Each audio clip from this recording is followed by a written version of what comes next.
Estuvimos tratando algunos asuntos sobre la marcha de la iglesia y hoy retomamos el estudio. Terminamos ya la primera epístola del apóstol Pablo a los Corintios y hoy vamos a comenzar a estudiar la segunda epístola del apóstol Pablo a los Corintios. Amén. ¿Están dispuestos? Algunos de ellos al primer capítulo ni siquiera ese. Bueno, algunos sí. Bueno, gloria a Dios. Oh, gracias, Señor. Algunos me animan. Algunos me animan. No todos, pero algunos sí. Bueno, gloria a Dios. A ver si el ejemplo de estos pocos anima a los demás a estudiar, porque la escritura es una bendición. Poder leerla, meditarla, estudiarla, por ustedes mismos, con la ayuda del Espíritu Santo, para que cuando lleguemos aquí ya ustedes tengan, sus preguntas, sus aportaciones, sus dudas si las tienen, porque así se hace más ameno, se hace más participativo el estudio. A mí me gusta que ustedes participen. No me gusta que queden solo hablando en un monólogo. Yo quiero que ustedes participen, ¿amén? Así que ánimo.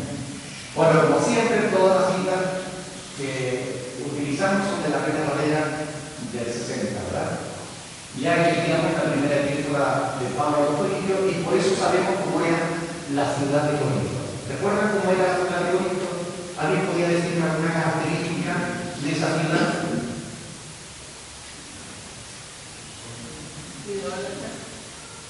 ¿Perdón? Idólatra. Muy bien. Era muy carnal. Bueno, era próspera. Recuerden que estaba en una encrucijada sobre las rutas marítimas, por allí pasaba todo el comercio que iba para Asia y era una ciudad muy populosa, era una ciudad muy grande, una verdadera metrópolis, donde se daban cita numerosas nacionalidades, casi como Fuerteventura, ¿verdad? Aquí tenemos nacionalidades casi de todo el mundo, ¿no? Pues igual Corinto. ¿Ustedes creen que esas características de la ciudad podían verse reflejadas en la iglesia, sí o no? Evidentemente la iglesia iba a ser como la ciudad, ¿verdad? Ahora, esa mezcla de cultura, de gentes, de diferentes lugares, ¿facilitaría la convivencia o sería más, digamos, que más bien la dificultaría? La dificultaría. Siempre que hay diferentes mezclas, puede ser una dificultad añadida. Pero si hay el verdadero deseo de interactuar, de interrelacionarse, se pueden superar esas dificultades. Esas barreras idiomáticas, esas barreras culturales, esas barreras nacionales. ¿Ok? Así que, especialmente en la iglesia. La iglesia es y seguirá siendo, hasta que el Señor venga, justamente la única comunidad donde no hay diferencia entre unos y otros por razón de origen, razón de color, razón de idioma, razón de lugar geográfico, razón de cultura. No hay diferencia, no debe haber diferencia. De hecho, aquí convivimos diferentes, ¿cómo se dice? Nacionalidades. Diferentes nacionalidades, ¿verdad? Ahora, realmente la iglesia de Corinto era una iglesia bastante problemática. Ya lo estuvimos viendo en la primera epístola, ¿verdad? Pablo llegó a Corinto aproximadamente, ya lo vimos, sobre el año 50, permaneció allí año y medio, predicando el Evangelio, y después de ese tiempo, pues, estuvo predicando en una sinagoga, se separó de la sinagoga y empezó a predicar el Evangelio en casa de Ticio Justo, ¿verdad? Esto ya lo vimos en Hechos 18, fue allí donde se fundó la primera iglesia de Grecia, del sur de Grecia. Pero cuando Timoteo y Silas vinieron de Macedonia a Corinto. Ahí también los cristianos de Éfeso enviaron a Apolo. Pablo los vio y se marchó a Éfeso, porque allí en Éfeso también tenía congregación. Pero él seguía sintiéndose responsable de la iglesia de Corinto. Por tanto, siguió en contacto por cartas, por testimonios de hermanos, por viajes cartillas, siguió siempre en contacto con esa iglesia, porque de hecho él se sentía responsable de esa congregación. Y ya estudiamos los problemas, como digo, que tuvo que afrontar en su anterior carta para aclarar las dudas y solucionar los problemas que habían surgido dentro de la congregación de Corinto, problemas de orden, problemas de diversos temas. ¿Recuerdan algunos de esos problemas que hubo que tratar en la primera epístola? ¿Qué problemas había en Corinto que Pablo trató a través de su primera epístola?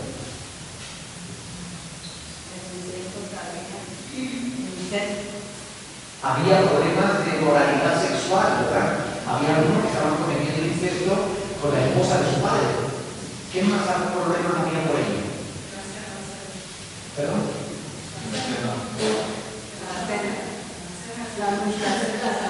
Había problemas en la administración de la Santa Cena. Había gente que era muy egoísta, ¿verdad? Especialmente los ricos, los que más tenían. Por aquí no tienen asiento, se pueden venir por aquí. Les aseguro que no les pido quiera ni les muerdo ni nada de eso. No me tengan miedo. Evidentemente los ricos comían su propia comida antes de que vinieran los pobres, ¿no? Y eso no estaba bien, y Pablo soluciona ese problema también a través de la primera epístola. ¿Qué más problemas hay? Abuso de los dones espirituales. Abuso de los dones espirituales, había verdaderos enfrentamientos, discusiones bizantinas sobre mi don es mejor que el tuyo, si tú no hagas esto, tú no tienes de darle. Bueno, verdaderos problemas. Todos esos problemas los trata Pablo en su primera epístola. Divisiones internas, problemas de doctrina, de falsa doctrina, acusaciones contra el propio apóstol Pablo, ponían en duda su ministerio apostólico, etcétera, etcétera, etcétera.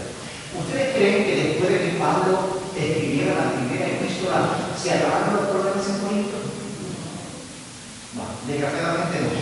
Se solucionaron algunos, como veremos más adelante, lo cual alegró mucho el corazón del apóstol. Pero todavía no se sabían solucionar todos. Por eso fue necesaria esta segunda epístola. Cuando la situación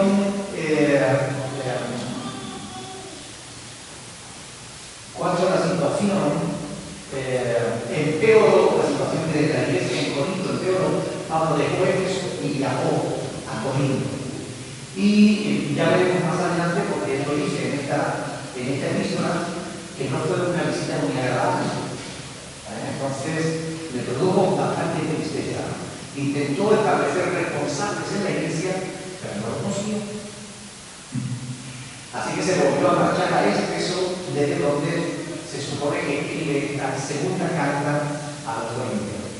Hay algunos teólogos que piensan que esta carta se escribió por todos y que posiblemente la escribió en su viaje, mientras que regresaba para Éfeso.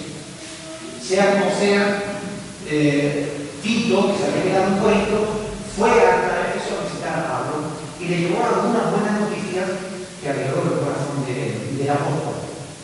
Y le informó de alguna cosa, ¿no? Pero aún había algunos temas que tratar, y por eso él escribe esta epístola para tratar esos temas. Fundamentalmente dos temas que no habían quedado suficientemente claros o que los corintianos querían aceptar, y fue necesario que el apóstol realmente enfatizara sobre esos dos temas, al respecto de la ofrenda y al respecto del ministerio del apóstol Pablo. Pero los dos temas que van a tratar fundamentalmente la defensa de su ministerio en esta segunda epístola va a estar muy latente. Va a ser el tema central de esta epístola, las claves del ministerio del apóstol Pablo. Y es muy importante que lo tengamos en cuenta. Segunda de Corintios 8:10, léanlo conmigo un segundito, aunque sea adelantarnos, pero solamente como una nota que nos va a ayudar para entender algo. Segunda de Corintios 8:10 dice: y en esto doy mi consejo, porque esto os a vosotros, que comenzasteis antes no solo a hacerlo, sino también a quererlo desde el año pasado. Pablo está hablando de la ofrenda y les está diciendo que ellos que se habían dispuesto el año pasado a ofrendar, pues ahora Pablo decía, ha llegado el momento, ¿no? O sea que este pasaje nos hace entender más o menos que esta epístola se escribió unos meses más tarde que la otra. Aproximadamente no más de 12 meses, como dice el año pasado. Sin embargo, hay autores que piensan que esta epístola se escribió en el año 56. Yo me inclino a pensar que se escribió en el año 51, final del 51, principio del 51 también. ¿Ok? Porque realmente aquí está hablando de que, si él llegó a Corinto en el 50 y estuvo año y medio, eso lo lleva a 51 y medio. Si después se fue para Éfeso y desde allí escribió la primera carta, vamos a suponer que pasarán un par de meses o 3 como mínimo, nos llevaría casi a los 2 años. Y si esta carta se escribió unos meses más tarde, pues a los 3 años aproximadamente de haber estado Pablo allí. ¿Ok? Así que, bueno, tenemos una orientación más o menos, pero desde luego no nos llega al año 56, como dicen algunos. Pablo les pidió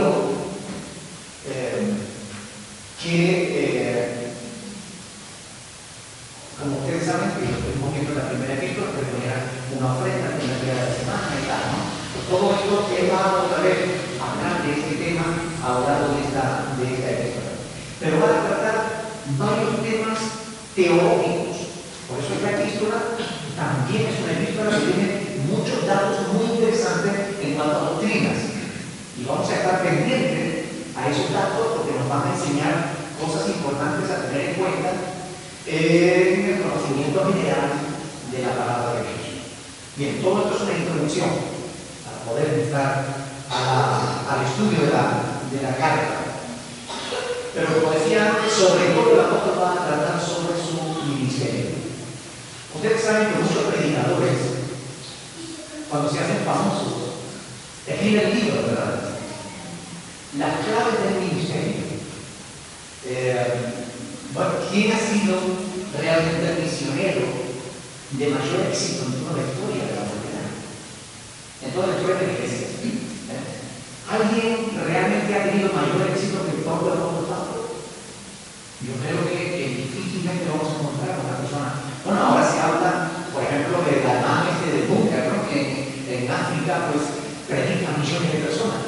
Pero realmente yo me pregunto si esos millones de personas realmente están recibiendo el Evangelio de Cristo.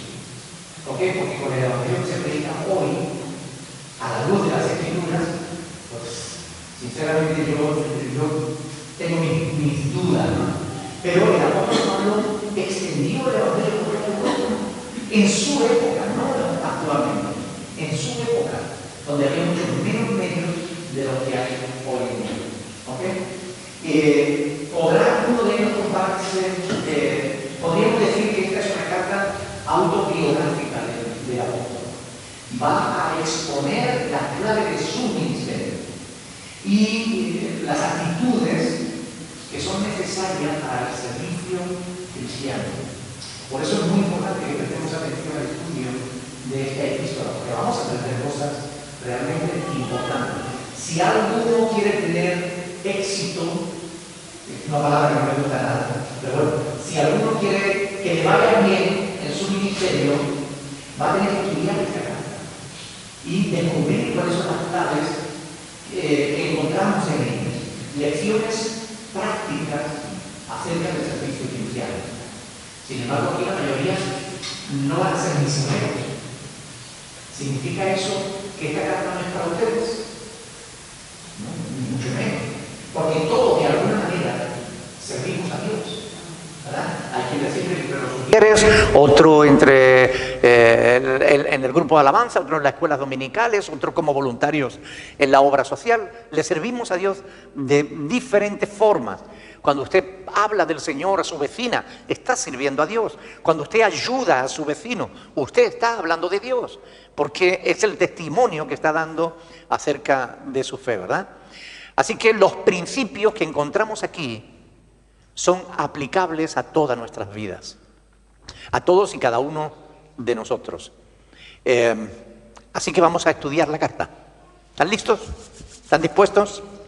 Vamos a leer los 2 primeros versículos, la salutación, los saludos, los 2 primeros versículos. Pablo, apóstol de Jesucristo por la voluntad de Dios, y el hermano Timoteo, a la iglesia de Dios que está en Corinto, con todos los santos que están en toda Acaya. Gracia y paz a vosotros de Dios nuestro Padre y del Señor Jesucristo. Amén. Bueno, el principio de una carta griega siempre comenzaba por la identificación del autor. Siempre, en aquella época, siempre el autor se presentaba, ¿no? Y daba un saludo cordial. Ahora, ¿qué nos sorprende de este saludo? El hecho de que Pablo no se identifica solo como persona, sino también como apóstol de Jesucristo. ¿Por qué creen ustedes que lo hace? ¿Por qué creen ustedes que Pablo enfatiza eso de Pablo, apóstol de Jesucristo por la voluntad de Dios? Claro, porque este es uno de los temas fundamentales que va a tratar a todo lo largo de la epístola. Y como los corintios, había un grupo, no todos, pero había un grupo de corintios que no aceptaban el ministerio de Pablo, ya desde el principio Pablo está poniendo los puntos sobre las íes. Apóstol de Jesucristo por la voluntad de Dios. O sea que ya nada más comenzar está diciendo por aquí van a ir los tiros. O sea, Pablo no era una persona que tuviera pelos en la lengua. Pablo era claro a la hora de hablar. Algo que hoy en día no se aprecia. Hoy en día se aprecia más lo políticamente correcto. Que se hable mucho aunque no se diga nada. O que se hable de soslayo, ¿no? Sin enfrentar las cosas cara a cara. Hoy en día cuando alguien es claro le llaman de todo. Menos bonito, cualquier cosa está bien. Sin embargo, Jesús no tenía pelos en la lengua, el apóstol Pablo no tenía pelos en la lengua, y la palabra de Dios nos enseña que debemos realmente ser claros en nuestro hablar. La Escritura dice que tu sí sea sí y que tu no sea no. No, sí, pero bueno, es que... Oiga, no, si es sí y si es no, es no. Pero no queramos ponernos del lado de aquel y del otro. Porque si aquel está en contra del otro y el otro está en contra de aquel, no puedo estar de acuerdo con los dos. O estoy de acuerdo con uno o estoy de acuerdo con el otro. ¿No les parece? Pero hoy en día no se quiere... Hoy se ama el centro. En la política y hasta en la religión. Se ama el centro. No definirse. Hoy en día cuando a un pastor lo entrevistan en televisión, habla y habla pero no dice nada. No se define. Cuando le hacen una pregunta directa, él le escabulle, se va por los cerros de Úbeda y al final no la responde. Al final le dice, bueno, cada uno tiene su opinión. Y cuando dice, sí, pero ¿tú qué opinas? Bueno, yo no puedo opinar porque, claro, no se trata de lo que yo opine. Es que la verdad es que hay personas que piensan esto y hay otros que piensan lo otro. Y estos tienen razón y tienen motivo y los otros también tienen motivo. Pues entonces, ¿qué estamos hablando? ¿Qué estamos diciendo? ¿Cuál es la verdad? ¿No hay verdad? La Biblia sí nos dice que hay una verdad. Jesús dice, yo soy la verdad. ¿Amén? ¿Tú crees en la verdad o no? Bueno, pues tú eres un fanático. Si tú crees en una verdad hoy, tú eres un fanático. Pero ¿quién te cree tú que eres para decir que tienes la verdad? Oiga, yo no tengo la verdad me tiene a mí. Cristo me tiene a mí. Me tiene cautivado, me tiene conquistado el corazón. Pero bueno, el otro día me decía uno, pero a raíz del vídeo este que he puesto ahí en internet, el ¿por qué ya no soy evangélico?, ¿no? Me decía, ¿pero ahora tú te crees que eres la única iglesia de Cristo? No, yo no me creo que sea la única iglesia de Cristo. Pero sí creo que es tiempo de definirse, tiempo de ser claros, tiempo de ser íntegros, tiempo de marcar la diferencia, de decir, ¿dónde estás? Si estás con Cristo o estás sin Cristo. Pero no puedes estar con un pie en la iglesia y otro en el mundo. Porque o eres del mundo o eres de la iglesia, pero no podemos servir a dos señores. ¿No dice eso la palabra? ¿Verdad? Así que Pablo desde el principio está ya marcando la pauta de por dónde van a ir sus palabras en este tema, ¿verdad? Fíjense que uno de los problemas que había en esa iglesia, vamos a ir a capítulo 11, versículo 13 de esta epístola, 11-13 de Segunda de Corintios.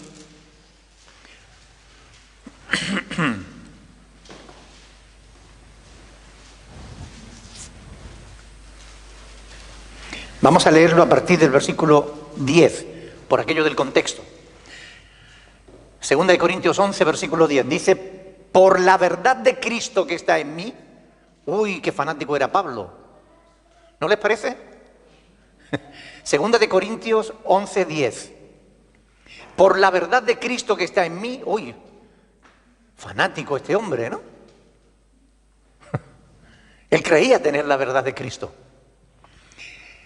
Que no se me impedirá esta mi gloria en las regiones de Acaya. ¿Por qué? ¿Porque no osamos? Dios lo sabe. Mas lo que hago lo haré aún para quitar ocasión a aquellos que la desean, a fin de que en aquello en que se glorían sean hallados semejantes a nosotros, porque estos son ¿qué? Falsos apóstoles, obreros fraudulentos que se disfrazan como apóstoles de Cristo. Uy, ¿cuántos de estos hay hoy en día? ¿Verdad? ¿Cuántos falsos apóstoles había en Corinto y cuántos falsos apóstoles hay hoy en día?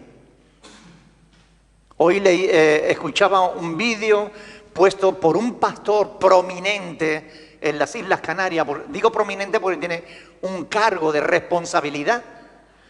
Ponía un vídeo en el que un chico hablaba de los cazafalsos profetas. Los cazafalsos profetas.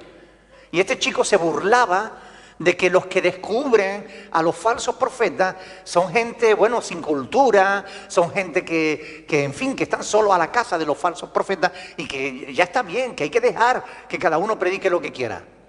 Y eso lo dice uno que preside una de las instituciones evangélicas de Canarias. A mí me da vergüenza, por eso he dejado de formar parte de esa institución. ¿Cómo que haciendo burla de los que denunciamos a los falsos profetas? ¿No lo hizo Jesús? ¿No enfrentó a los sacerdotes de su tiempo? ¿No lo hizo Pablo? Sí, pero ¿dónde estamos? ¿En qué tiempo nos ha tocado vivir? En la apostasía. Ese es el tiempo que nos ha tocado vivir. Pero es un tiempo apasionante si lo ves bien. Pero es un tiempo en el que se demanda integridad, se demanda definición, tenemos que definirnos. Aquí en Corinto había muchos falsos apóstoles, por eso estaban atacando al verdadero apóstol. Generalmente los apóstoles que son falsos no tienen argumentación bíblica, por eso atacan a la persona. Esto es muy habitual. Cuando alguien ataca a la persona es porque no tiene fundamento bíblico para defender su postura. Y esto yo lo he experimentado muchísimas veces en las redes sociales. Cuando alguien te plantea una pregunta y tú la respondes con la Biblia, y te plantea un argumento y lo responde con la Biblia, y acaba atacándote a ti como persona, se le acabaron los argumentos. Se le acabaron los argumentos. Entonces te ataca como persona. Que cómo estás tú, que cómo está tu familia, que no sé qué. Qué falta de integridad, qué falta de moral.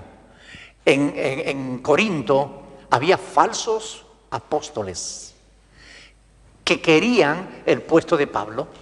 Por eso estaban acusando a Pablo de que él era apóstol para beneficiarse de la iglesia. Y por eso Pablo dijo: no, chico, no. Yo estoy limpio porque yo he trabajado con mis propias manos para no seros carga a vosotros. Ahora que ellos hagan lo mismo que yo. Porque es lo que le dice él aquí. Por la verdad de Cristo que está en mí, que no se me impedirá esta mi gloria, dice Pablo, en las regiones de Acaya. ¿Por qué? ¿Porque no osamos? No, Dios lo sabe.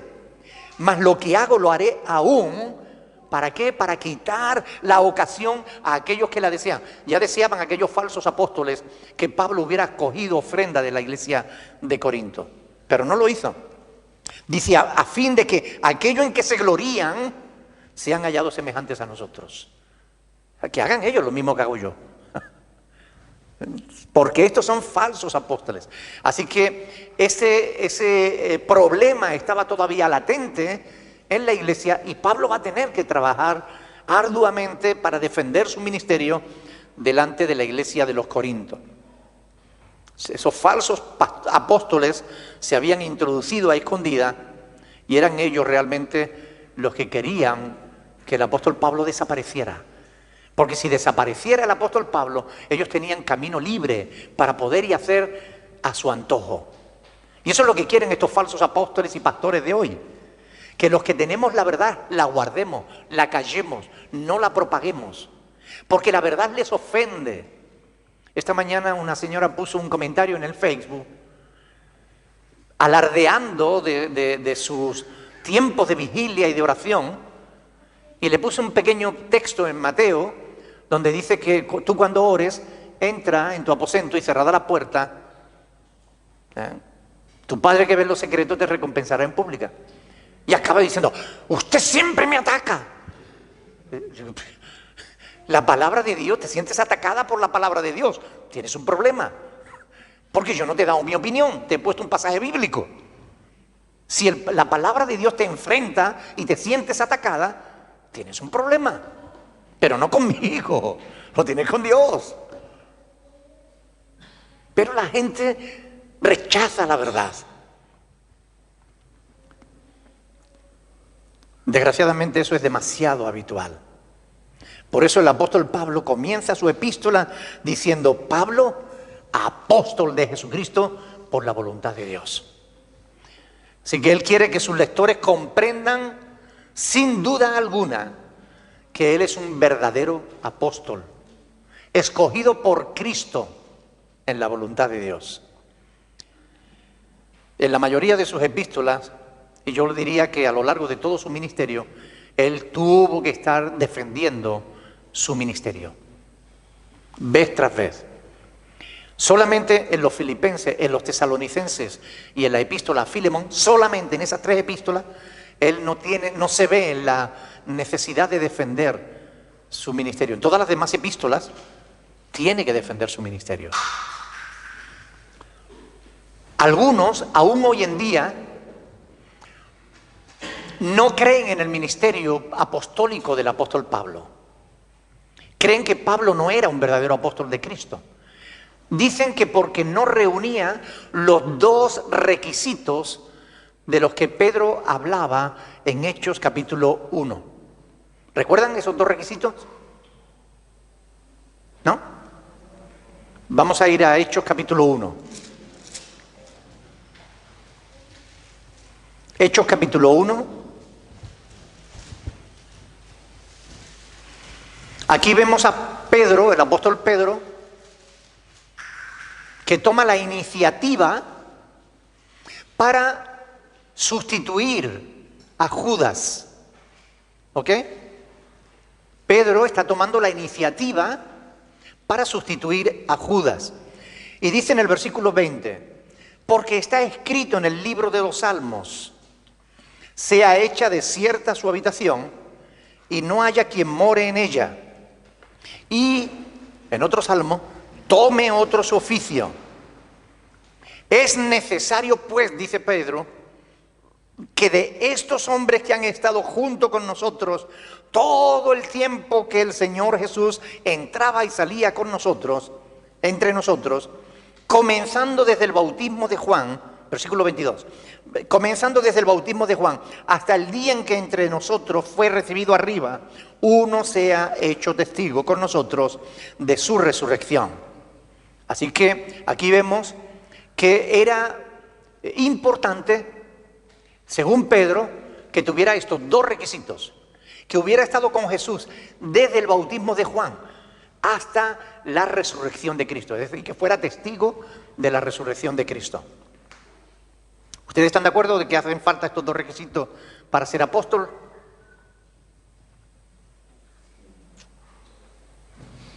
¿Sí o no? No, porque eso lo habló Pedro, pero Dios, o sea, Jesús le habló directamente. Ajá. Y esto es muy importante tenerlo en cuenta. ¿Quién estableció tales requisitos? Pedro. ¿Ok? Ahora, ¿los estableció el Señor Jesús? No. Fueron establecidos por el propio Pedro, no por el Señor Jesús. ¿Quién había escogido a los 12 apóstoles? ¿Pedro o Jesús? Jesús. Jesús fue quien escogió a los 12 apóstoles. ¿Hay algún pasaje en el Nuevo Testamento en el que Jesús encargara a Pedro sustituir a Judas? No lo hay.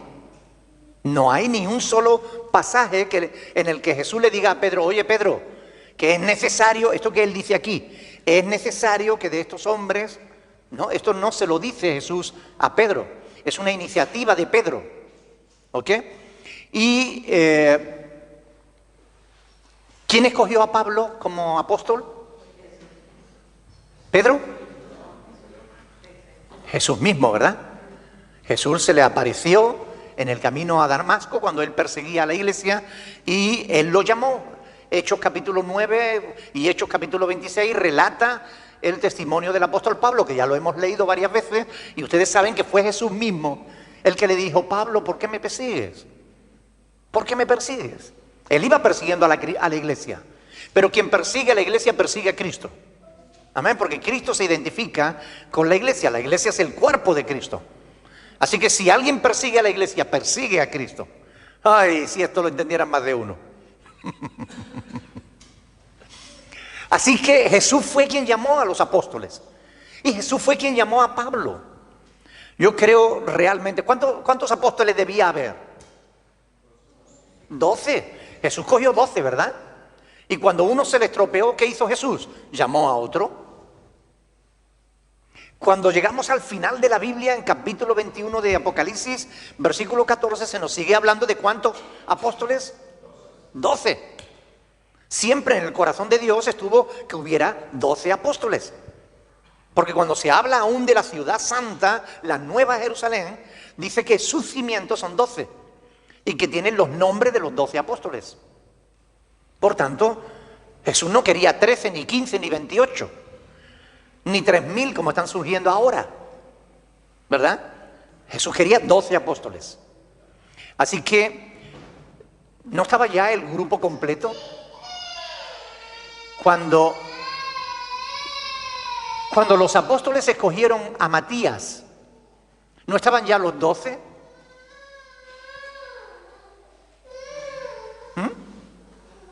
Cuando Pedro escogió a Matías, ¿no estaban ya los 12 completos? ¿No estaba ya el grupo completo?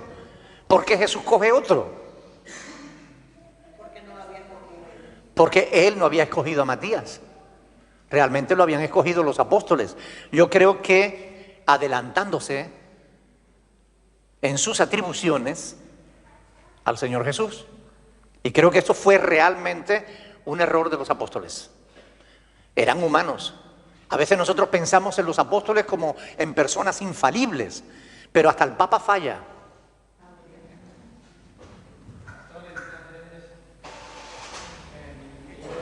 Esta porción aquí no tiene como veracidad ninguna, no hay sentido. Bueno, Pedro toma unos pasajes del Antiguo Testamento, de los Salmos, y dice: esto significa que hay que escoger a alguien, es necesario que hagamos esto. Pero bueno, aunque hubiera sido necesario, como Dios no se lo dijo a él, era algo que iba a hacer Jesús en su momento, no apropiado. Y realmente Jesús lo hizo. O sea que yo creo que Pedro se adelantó. Ustedes saben que Pedro tenía un carácter muy impetuoso, un carácter muy fuerte, ¿no? Y aquí se hace lo que yo diga. Y Dios trató con él, ¿no? Porque en verdad cuando nosotros leemos las epístolas del apóstol Pedro, ya de mayor vemos que él se había vuelto bastante dócil, ¿ok? De hecho Jesús se lo profetizó, ¿no? Llegará el momento en el que otros te vestirán y te llevarán de un lado para otro. O sea que realmente, bueno, creo sinceramente que Pedro se adelantó, pero Pablo fue escogido por aquel que escogió a todos los apóstoles, por Cristo mismo. Por eso él dice, apóstol de Jesucristo, por la voluntad de Dios, no por la voluntad de los hombres.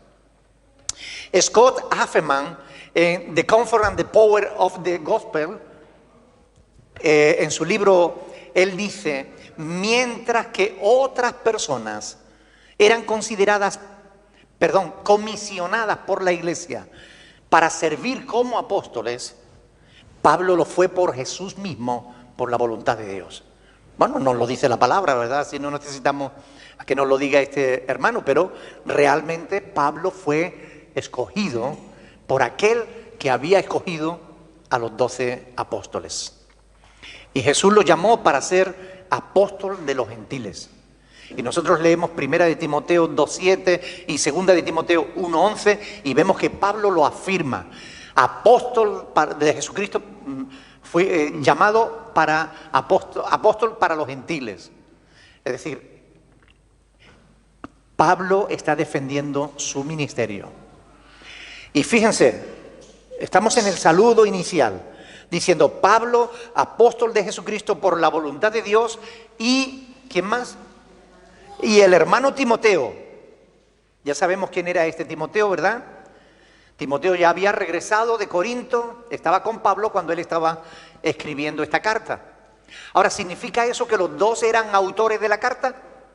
No, esto lo dice algún teólogo, pero se equivoca. El autor de la carta era Pablo, aunque Timoteo estaba con él cuando él la estaba escribiendo, ¿ok?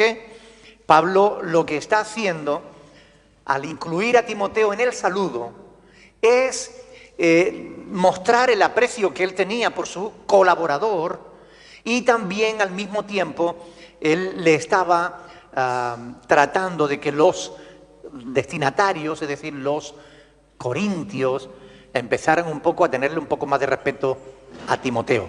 Recuerdan que le habían tratado mal y todo esto, ¿no? Pues ahora Pablo lo está diciendo, Pablo, apóstol de Jesucristo por la voluntad de Dios, y el hermano Timoteo a la iglesia de Dios, ¿no? Por eso ahí Pablo está defendiendo, poniendo en valor la labor de su colaborador Timoteo. Bendito sea el Señor. Y dirigen la carta a la iglesia de Dios que está en Corinto. A la iglesia de Dios que está en Corinto. Desde el punto de vista del apóstol Pablo, la iglesia local es la iglesia. No es la única iglesia, pero es parte de la iglesia. ¿Ok?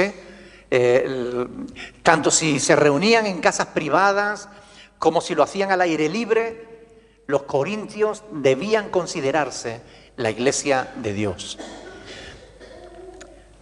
En este caso él dirige la carta a la iglesia de Dios que está en Corinto, pero vemos que había iglesia en Filadelfia, que había iglesia en Filipo, que había iglesia en Galacia, que había iglesia en diferentes lugares, ¿verdad?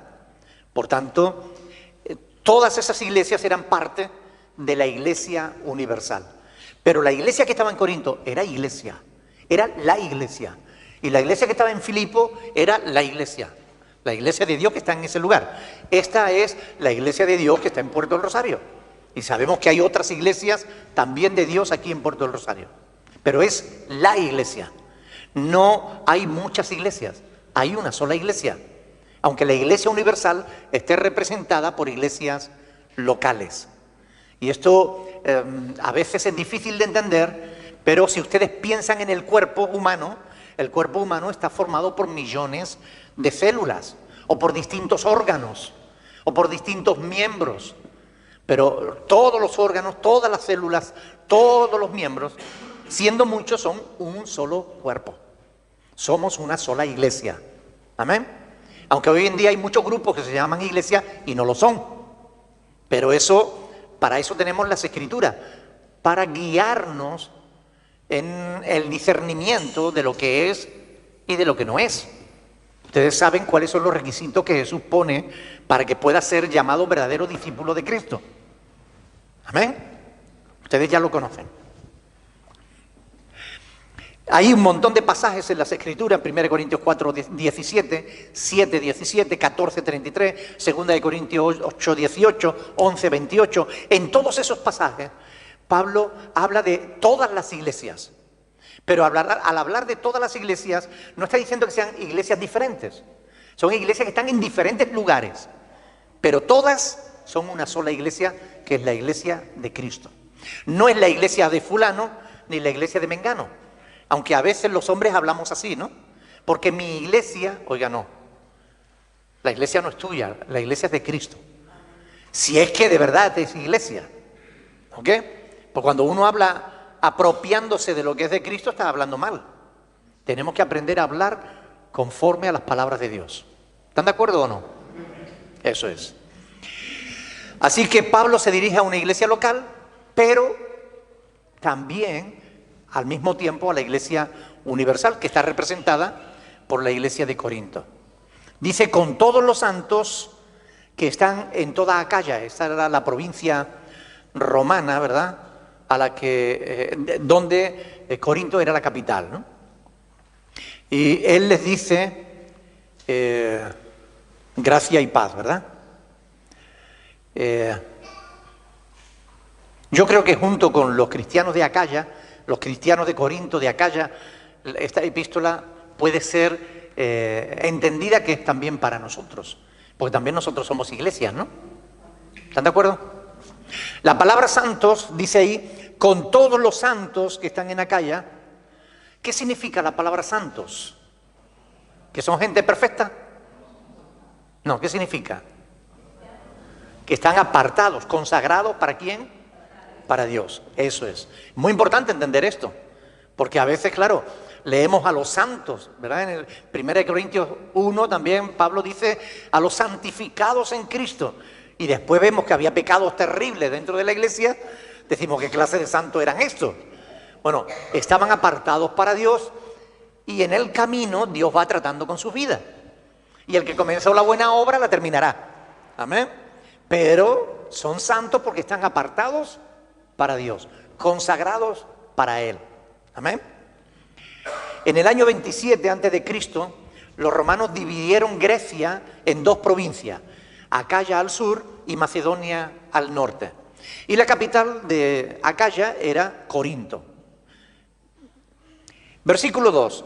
Gracia y paz a vosotros, de Dios nuestro Padre y del Señor Jesucristo. Esto era un saludo habitual de Pablo y de otros autores del Nuevo Testamento. Cuando ellos recibían sus cartas, generalmente se encontraban con un saludo de este tipo.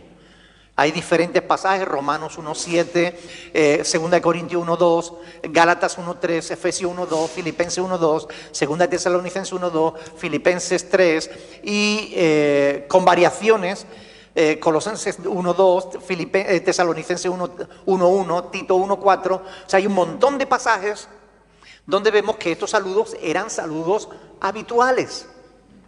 La primera palabra, gracia, es traducida del término griego charis, que significa bondad, misericordia, bendición, regalo, favor, gracia. ¿Ok? Así que cuando Pablo está diciendo gracia y paz a vosotros, de Dios nuestro Padre, le está deseando todas esas cosas. Este término era usado de forma habitual en los saludos, y muchas veces gracia, en vez de gracia, se traduce por salud. ¿Ok? Era un saludo habitual. Hechos 15, 23 y 23, 26, o Santiago 1.1, se ve como el saludo era como decir, espero que estés bien, o que te vaya bien. ¿Ok? Eso es lo que significaba ese saludo, ¿no? Un ejemplo de este saludo lo tenemos en 3 de Juan 2. Vamos a ir a 3 de Juan 2 porque quiero explicarle algo importante. 3 epístola de Juan, versículo 2.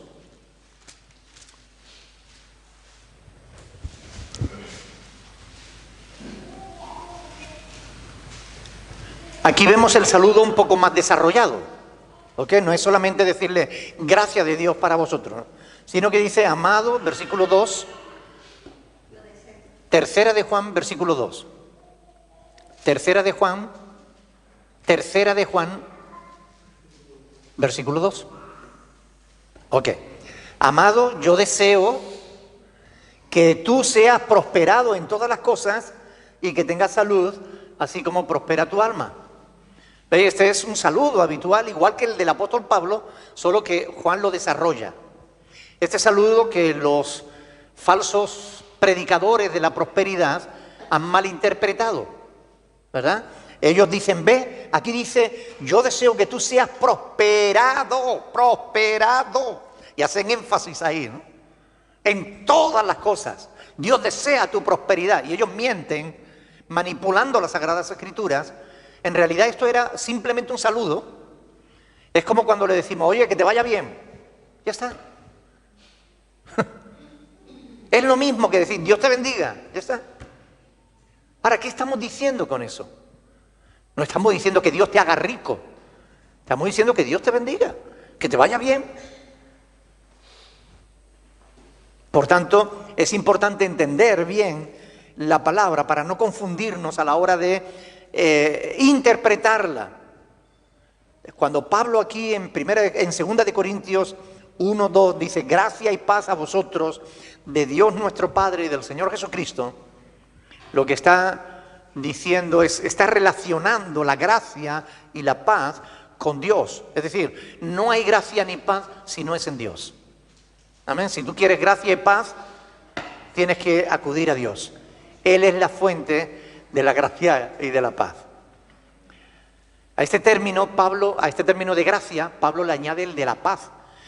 Paz es la traducción de dos palabras, una hebrea y otra griega. La palabra hebrea es shalom, que es muy habitual también en el saludo judío. Se le dice Jehová shalom, Jehová te bendiga, Jehová te dé paz. O shalom, simplemente, ¿no? Paz, que también significa exactamente lo mismo, porque significa bienestar, tranquilidad. Se traduce también de la palabra griega eirene, paz.